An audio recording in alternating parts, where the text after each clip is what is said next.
Well, hello there, guys. My name is Christopher Lengyel. I'm back here with you again, bringing another great guest onto the show today. Her name is Kayla Anticevich. She works with Unhooked Recovery here in Mesa, Arizona, and we're going to dive into a conversation about addiction, trauma, recovery, and what that looks like during this time that we find ourselves in, being quarantined and isolated at home.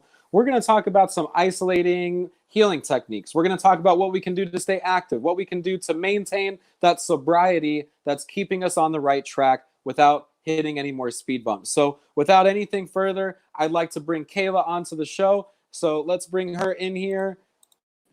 Kayla. Hi, Chris. Thanks so much for having me here. Well, thanks for being on the show. Can you tell us, one, who you are, what you do in the community, and a little bit more about, your passion in the treatment that you provide different people? Absolutely. So I am currently a licensed associate substance abuse counselor. I work here at Unhooked Recovery in Mesa as a therapist, primarily working with substance abuse, mental illness, and trauma. So I also got a trauma specialty in EMDR. As many of you may know, it's a specialty kind of therapy specifically for PTSD and trauma work. I'm also currently in my master's degree at Grand Canyon University to become a clinical mental health counselor. So I absolutely love what I do. I grew my passion in the field after entering recovery myself from substance abuse and trauma about 9 years ago. Oh, thank you for sharing that. And just so everyone is aware, I actually met Kayla at GCU going to school for my bachelor's in professional counseling, emphasizing in substance abuse. And, I know we've had a lot of conversations in class before and whatnot. So it's just really cool to see outside of our education, to hear, that you're still doing things and being active in the community. So hey, thank you so much for what you provide. Let's talk a little bit about the current times we're in, and what does that mean? Like, what do you got? You're at Unhooked, and I heard, back before we started the show, there's some commotion going on. What are things like right now for you in the industry, experiencing the crazy? Well, one, addiction and recovery is already a crazy business to be in to help people. So, what is it like right now, where things are heightened a little bit? There's a lot more anxiety and fear right now. There is so much anxiety and fear. And I think this last month, due to COVID, it's been extremely heightened because we've had to be locked down. So we have a 100-bed residential facility here, and we haven't been able to have anybody go out to visit their sponsors, family, or anything like that. And they can't have people come in for visitations. That is now loosening up as our governor has been opening the state. But can you imagine? Addiction is a disease of isolation. And especially when you're in a facility like this, where you're just kind of left to your own thoughts, and you have a great treatment team here to help you dive into some of the matters that you've been hiding from for a while with your substance abuse. It can be pretty wild when you can't have any visitors and you feel like you have no control over anything. So the clients have been kind of climbing the walls and itching to get out. We've had to be creative with ways that we keep them grounded and enjoying their time while still working through some of their traumas. No, thank you for sharing that. It's very interesting to think about the impact this is having not only on clients, but, on us mental health care providers. We're now already what was limited resources available for, in need demographics and people that don't have the financial means to really, go through some of these more expensive treatment programs, and then to think, now all of our resources as care providers are kind of even, it's shrunken. We have less resources than 3 months ago because a lot of places haven't opened back up. They're on, they've had to let go people. I know, a couple organizations that, because the numbers are off, they had to, the government contract changed, and now they don't have the funding anymore for, 15 employees to be on the phones answering crisis calls. They only have, 7 employees on the phone. So let's talk about, the PTSD, depression, and substance abuse. What are your thoughts on it? How are those connected? And and how is it, where's the recovery process? Which one should they work on first? Obviously if they're addicted to something, I think, let's solve the addiction first, then work on trauma. There's other people that say we can work on both at the same time. What's your take on that? What do you think is the best practice there? I definitely am in agreement with you, Chris. I think we got to get them stabilized off the substances so that they can be clear-minded enough to work through the traumas. Statistics point that about up to 60% of females who suffer from substance abuse also have trauma, and up to 40% of males have trauma who are dealing with substance abuse. And it's kind of like the age-old question, what came first, the chicken or the egg, right?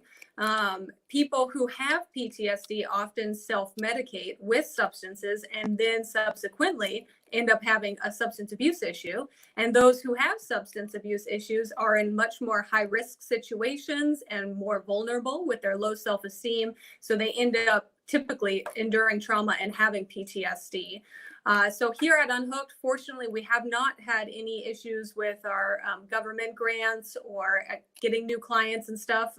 We have been at full capacity and still are accepting new clients and are dealing with both of those things here. So what I ideally like to do with my clients is if they are willing to make a commitment of staying 60 or 90 days, we'll first work on their substance abuse primarily in the first 30 days.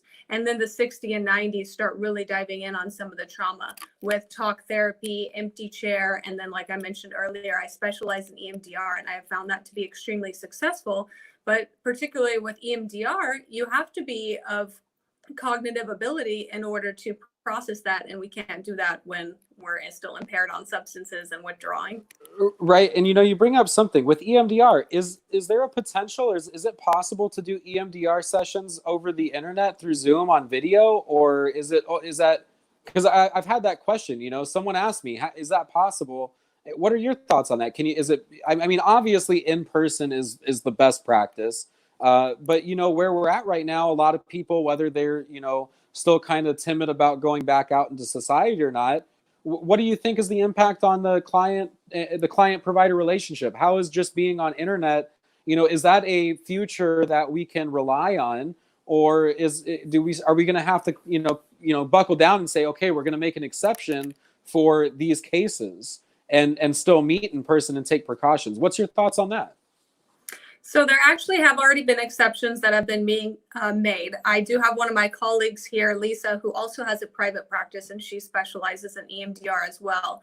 And so some of the ways that she's been doing EMDR virtually is having the client tap on each of their knees, or doing the butterfly, crossing their arms over their chest and tapping on each side to get that bilateral stimulation that you need for EMDR while talking and processing through the traumas. So it can be effective, and she has experienced that it is effective that way virtually. And I think that is something that is sustainable, but I would always aim to doing it in person. Obviously, right now with the COVID epidemic, people need to be safe. I'm a full support of being safe with COVID, but you can do it virtually too. And even myself personally, I'm doing virtual counseling sessions, and it has been proven effective and sometimes even more convenient. Right. No, and I think you do bring up some points. So like right now we have, number one, hands down, this isn't something like a tornado in Kansas where everyone in every other state can say, oh, we feel really bad for those people in Kansas. Right. This is a situation that impacted the globe and all humanity. So with people stuck at home and, being confined to not moving around, what are some ways that in isolation, we can still go on that healing path? What are some ways that while even we're stuck at home, what are these tools and techniques that, at least we have to talk about? While, I want to do what I can with what I have, and if we're stuck at home, what are those best practices you guys at Unhooked are giving to your clients to maintain sobriety? Absolutely. So there is still a lot that we can do. In fact, I think that we can kind of use this quarantine and social distancing to best benefit us by taking the time to focus on ourselves and our mental and emotional health. So even outside of Unhooked, I do believe that a majority of people have some low-grade depression due to this, because it is such a mass epidemic and a change, and there is fear around it and chaos in the economy, no matter what side you stand on in regards to COVID, politically speaking. So some of the things that we can do to combat it is obviously, stay in touch with people where you can. Like right now, this video session, the Zoom sessions. Every Thursday night, I hold a smart recovery meeting on Zoom, and we have people from all walks of life with various addictions or traumas or just needing some extension of therapy who come and meet with us. You can still see people 10 feet apart, so I've had people come up to my house and maybe I'm sitting on my porch and they're hanging out in their car and we're just talking through that way, or we go grab a coffee and keep our distance. So things like that are super helpful for that connection, because that's vital in recovery and with trauma, is to have that connection. But also there's things you can do on your own. I think keeping a regular daily schedule is important, so we're not getting in the sloth mode of just kind of waking up whenever we want and not really having any responsibility or expectations for ourselves. So if you have a plan to get up and get ready as if you were leaving the house, maybe go on a walk in the morning while the temperatures are cooler, have some plans for some to-do lists around the house. And if you aren't able to work even right now, I think now is the time more than ever to work on that self-care, whether it's through a self-help program, seeking counseling. I know a lot of places are offering free counseling right now, such as University of Phoenix, I heard of, for their counseling interns, or even reduced counseling services virtually, so that you can take that time since you are having to be isolated and work on yourself.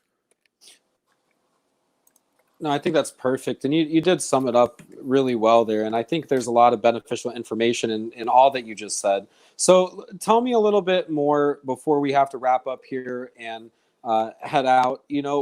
Tell me more about the smart recovery that you're operating. I mean, we have our free support. Is this free? Is there a payment, or what's the deal with your smart recovery? Talk to us about that.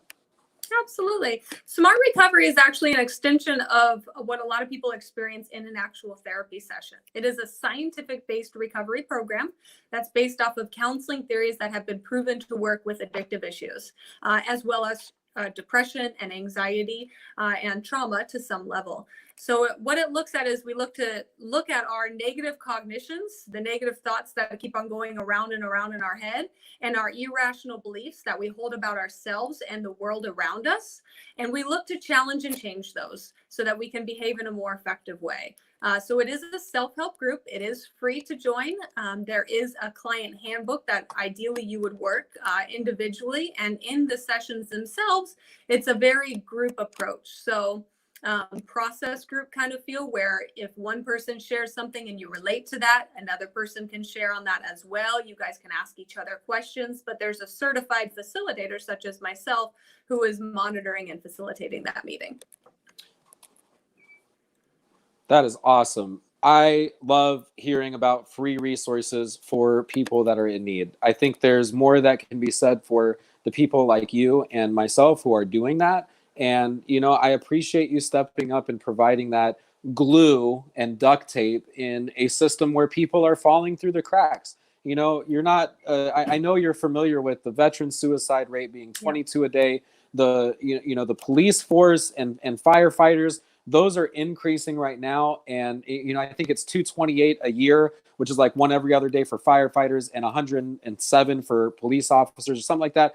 Either which way, these numbers are staggering and they're climbing. And so with addiction being such a, 40% for males, like you said, or 60% comorbidity rate, as I spit that college remembery word out, it's alarming to see that not more is being done, whether it's by the state resources or government. And it's going to be left on counselors and coaches and organizations like Unhooked to fill those holes up and make sure we're not dropping anyone off, we're not losing anyone. Yeah. So, I appreciate everything that you've done here in the community. Again, guys, you can go to Smart Recovery at Smart Recovery Scottsdale. That's on Facebook. You can find that group Thursdays. If I think it's 6:30 to 8. Did I Correct. Get that right? Oh, Yep. Man, I remember. See, when you stop Good doing job. drugs and alcohol, you can remember things better. I'm just concept. saying. Right. What a concept. Hey, so check her out. And again, I will be referring people to you as they come into that group. Our group is a wellness group, and we also run on Thursdays. But again, this is how the community comes together and finds the right place at the right time for the person that's experiencing whatever it is. So, you know, I would be much more comfortable sending someone with addiction problems to you for the first 6 months of recovery groups. And when they want to focus more on the trauma and stuff, hey, send them back over here for the hour-long class, you know? And so I think these are the relationships we need to see built. And you know, I'm just happy that you're doing awesome and doing great things here in the community. So thank you for being on the show today, Kayla. I think we'll have to have you back to talk about EMDR. That's a hot topic. People want to know about it. It works for some, not for others. So let's plan another time. Oh, and by the way, I'm going to put you on blast. She did sign up for a membership.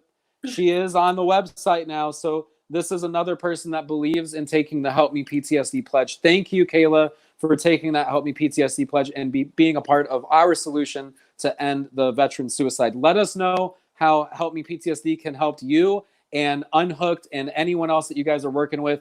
Whatever that relationship turns out to be, we're here to support you guys just as much as you support the addiction population here in Arizona. Thank you so much, Chris. Awesome. We'll see you next time, all right?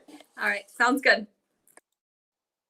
Well, that's the show we got for you today. We'll be on a little bit later with another guest. His name is Kirk Nurmi. He'll be talking about the legal stresses that we experience with, or that lawyers can even experience in going through trial. He's the ex-Jodi Arias attorney trial. He was the first one that got kind of booted off the case.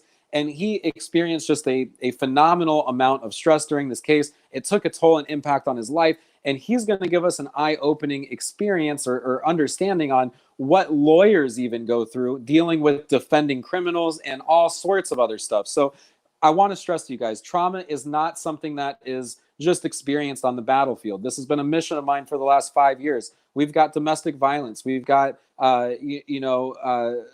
other things, sexual assault, to name a few, car accidents, even childbirth for women can be a traumatic experience. And these things impact our lives and start to add up. And then we don't know what the best choice is. Well, places like Unhooked Recovery and Help Me PTSD are here to make sure that no matter what you're experiencing, whether that's addiction, whether that's trauma, that you have the full continual support you need in your healing process. So I urge you guys, go over to helpmeptsd.com, make your free account as a client. Look at all the amazing people like we have on the site, just like Kayla and others that have signed up to take the pledge to end the 22 veteran suicides a day, the 228 cop suicides, and the 107 firefighter suicides. Let's start coming together as a community and being an active part of the solution. So again, my name is Christopher Lengyel. I'm the CEO and founder of HelpMePTSD.com. And again, thank you guys for tuning in tonight. We'll see you in just a little bit with Kirk Nurmi.